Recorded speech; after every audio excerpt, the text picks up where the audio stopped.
There's nothing like the feeling of walking into your courtroom on a spaceship with no one trying to kill you. Good times, good times. That's a very odd saying, Mr. Code. But anyway, on to other news. There's someone here who's trying to kill you. Okay, that's nice. Who or what are you? Who are you, you freaky cyborg thing?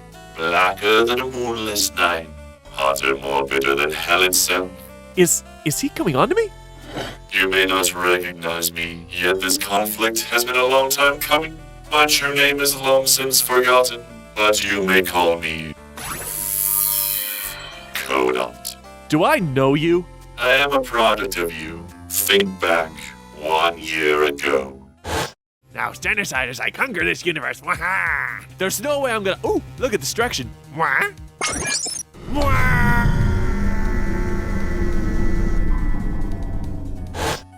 Oh, my bad. Wait, you're evil. And how'd you get on board? You know what? It doesn't matter. Cobodester, please space him. I can't. He's taken over and locked me out of all systems except communications. How did that happen? Your sensors should be able to pick up all life forms. You should have seen this guy coming a mile away. I couldn't detect him. It was too late when I physically noticed him. To my sensors, he's Dead. That pony's actions did a real number on my body. I lost my sight and all my hair turned white due to the damage it caused. The fact of the matter is my mask is now interfaced with a ship, and at any time, I too could deliver the same fate I once received from you. Whoa, he's so cool. And who is that masked pony? Judge. Quiet, Gramps. The grown-ups are talking. Anyway, relax for now, Choke. In fact, I will even let you go if we have a little chat. How about the recent episode 100? Wait, seriously? I review it, and you just let me go. Just like that. What do you gain from all this? There's no hope for you defending this atrocity, and seeing you lose your faith in this show is more than revenge for me. Regardless, I am a stallion of my word. Although if you don't review it, I could just kill you right now. Fine, let's do this. Begin the cross-examination now. Cranky and Matilda prepare for their wedding day. So it's a rather unexpected event seeing Cranky, but he was a great antithesis for Pinky during their last run, so it's cool to see them again. And it looks like a little mishap has led to the wedding day mix-up. And from here on out, the episode takes a very daring approach to its narrative and character focus. Though once again, it's another testament to the show constantly pushing the limits of what it's capable of. We've seen how the later seasons began to expand upon world building, more complex moral dilemmas, better animations, and action sequences. Here, they put background fan favorites who, from a story perspective, have no identity and tend to flesh them out by putting them in the spotlight. Objection. And thus we come to the major problem of this episode. Basic storytelling choke. The concept takes those who are essentially extras and puts them at the forefront. Ponies who are merely meant as filler for the town, nothing more. Ignoring the characterizations the fandom has displaced upon these characters. From a canon story standpoint, we're focusing on characters with one minor or no defining trait. Which we learn more about them in the episode. Patience. Focusing and expanding all these characters requires exposition in order to give these characters some level of depth, thus disrupting the pacing of the story, as we must dedicate time to establish them. The story itself has little to no focus, jumping from one plot thread to the next with little structural flow. Take the Dr. Big Lebowski segment. We set up that he could get his suit trimmed for a game of bowling. However, upon Derby's arrival, the Doctor leaves and the plot thread simply ends. A contrived setup and a payoff that has no effect on the ensuing events. Basically, the show wasted our time with a go-nowhere subplot. A similar story concept 22 short films about Springfield works, because we're all watching established characters let loose into various comedic situations, and already knowing their characters, you know how they will react to a situation. We know little to nothing about these ponies, and thus we don't know how they will react. The story falls apart upon its concept, yet attempts to save itself, masking its flawed storytelling and sacrifices the show's integrity with excessive references and memes just to appease the fans. You may proceed, Choke. Fine. So as I see the background ponies get into wacky shenanigans trying to put this wedding together, all the while the main six are fighting a bugbear. And despite all these weird situations going on, I find myself buying into it. A landmark like reaching episode 100 usually dictates that some grandiose, monumental battle is going to take place and decide the fate of the world. Yet instead it's giving us something odd, unexpected, yet entertaining at the same time, as along with the episode's title and thematic style of storytelling, slice of life, it's giving us a snapshot into a series of realistic events that these characters would react to. Putting these blank slates to the forefront is no different than when an episode introduces an entirely new character. Sure, we are suddenly thrust into each pony we come across, and it's not your typical 3-act structure, but these little snippets are enough for us to know who these characters are, their relationships, and emotional struggles. We can gather that Derpy and Dr. Hooves have a strange yet close bond. Lyra and Bonman are sexually frustrated. They have a somewhat rocky but strong relationship. Vinyl and Octavia, two very diverse musically and personality-wise ponies, create beautiful, almost accidental harmony, complementing and supporting each other in an amazingly animated scene, or even seeing Celestia and Luna bickering as siblings. It's a minor but interesting moment that shows them making relatable flaws or mistakes, yet regardless still possess that strong sisterly bond. And love is the main theme of this episode, and all these vignettes culminate moving the plot forward in an odd yet interesting series of events showing the connections and bonds between everyone in town. Well, Mr. Kodot, you've been awfully quiet. Do you have nothing to say? Well done, Choke.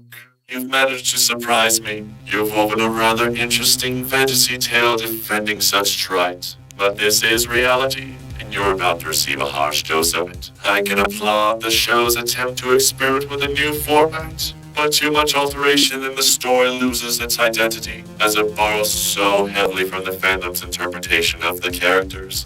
The constant memes and references are distracting and intrusive. This is the major fundamental flaw with this episode. It's divulging into what fans want to see, their own interpretations on screen, instead of doing something original and meant only to sate fans' wishes and theories. Objection! This is no way meant to pander to fans and— Objection. Quiet. With the show going down such a path, it negatively affects the show. Giving into demand of the fans will kill the integrity. It's because of the fandom the show has lasted so long. Choke, understand that the show's novelty will not last forever. The spectacle is beginning to die out. Castle Sweet Castle, Tanks for the Memories, Appaloosa's Most Wanted, and then there's this atrocity. The episodes are beginning to lose its original slice of life and adventure charm, instead becoming more outlandish in its characters and situations that the show is slowly losing its identity. People are beginning to leave the fandom, renounce their title of Brony. They see the slow but steady decline in the show's quality. How long will you stay on the sinking ship? How long will you stay blind? You and your pitiful show as well. Do you think people honestly care about your opinions? The novelty of you with this Ace Analyst show wore off long ago. It may have brought people here, but they only like the show, not you. You are a side attraction. If you abandon your style and went back to your old format when you first started, no one would give you a second glance. You know I'm right. Mr. Code? It won't work, Gramps. He realizes his folly. He's now nothing but a broken stallion. I must say this has been highly enjoyable, yet I've done all I need to here. Woohoo! Woo! What the hell? Hey, what's up? Me? Have you 30 minutes from now celebrating sweet victory? The teleporter can time travel? Yeah! Anyway, just hit that button over there and you'll be good to go. Hey there, I'm Rainbow Dash, and you are, Kilda? Ah! So cute! I feel better already. Man, there was almost some real tension and drama there for a second. Whew, good thing we got rid of that. I mean, really, who wants to see that? This is no way possible. Well, I have to go now. My planet needs me. That was kind of odd. Anyway, back to you. This review isn't done yet. Regardless of this anomaly, you still won't win, but a fighter to the bitter end. I like that. Alright, MC, this is it. You've got all the evidence you need. Now take him down. This episode was brilliant and one of the best this season. It's the end of the line. Prove it. With pleasure. This isn't fan pandering, this is fan service. The story is completely self-aware of its ludicrous nature, having fun with its characters that don't normally share the spotlight. The constant references aren't an intrusion, they're an asset. Knowing fully well that the creators wanted to make a completely off-the-wall, ridiculous, fun experiment, and they constantly throw references at the viewer, making the situation impossible to take seriously, yet brilliant in how weird and mundane this whole episode is. Sort of like Mystery and that Friendship Express. Objection. You're spouting endless praises and you provide no evidence of your theory. Objection! Patience, Mr. Kodot. Take that! How am I meant to practice with a monster invading Ponyville? Maybe it's just a friendship problem, and it'll all be cleared up in a half an hour or so.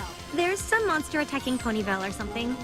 What is it this time? Poking fun at the show's runtime and routine formula. That's merely... Take that! What is life?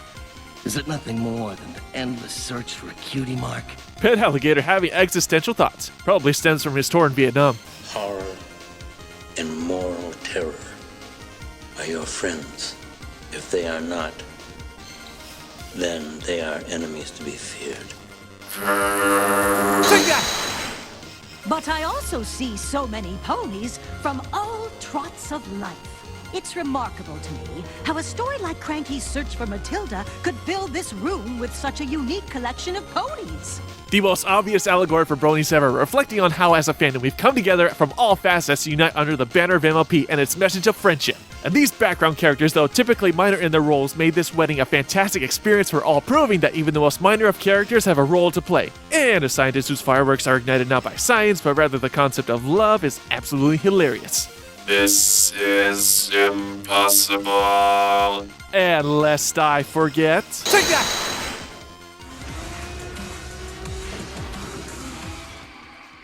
I rest my case. Well, Mr. Kodot?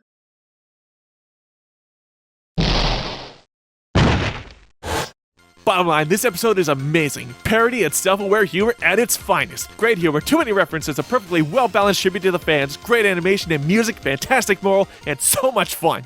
And is he dead? I have all power restored to me, so I assume as much. I should probably make sure he's dead, but he's all the way on the other side of the room, and I'm sure it's fine.